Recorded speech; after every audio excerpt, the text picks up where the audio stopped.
Bonjour et bienvenue dans ce troisième tuto consacré à la découverte des menus MouseForAll-Box et de leur utilisation et de leurs fonctions.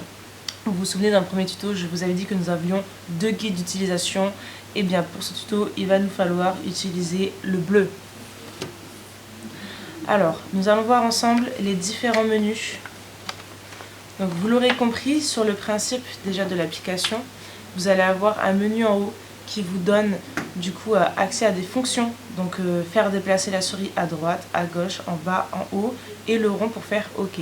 Là on est plutôt sur un menu simple et accessible en termes de capacité cognitive, qui n'est pas très complexe, mais il faut savoir que vous avez plusieurs niveaux de menus dans MouseForAll-Box. Donc là en fait sur ce petit dépliant vous allez avoir l'explication de tous les menus.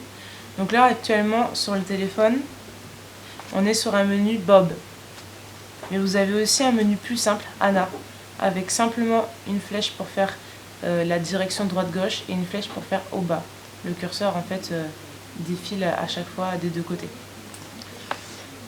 Donc ce qui va être intéressant dès qu'on va partir sur des menus un petit peu plus évolués, c'est qu'on va avoir des capacités et des fonctionnalités différentes qui vont s'ajouter.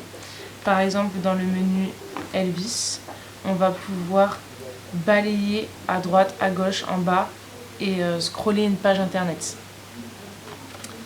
Donc là, vous avez un petit peu tous les icônes en fait qui vous résument les fonctionnalités qui sont accessibles.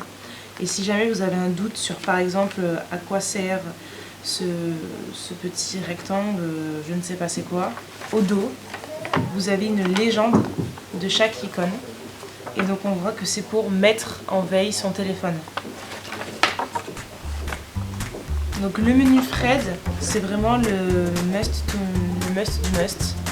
Vous allez avoir toutes les fonctionnalités cumulées. Donc c'est comme si en fait vous utilisez votre téléphone avec votre main entièrement. Ça vous donne accès à la mise en veille, à l'accès des paramètres de l'application, aux notifications. Vous pouvez tout faire depuis ce menu-là.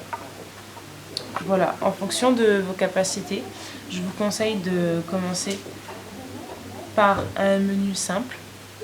Et puis ensuite, si vous vous sentez de plus en plus à l'aise, vous pouvez évoluer et passer sur le menu d'Elvis, une fois que vous avez une bonne prise en main de l'outil. Je vous donne rendez-vous dans le tuto numéro 4.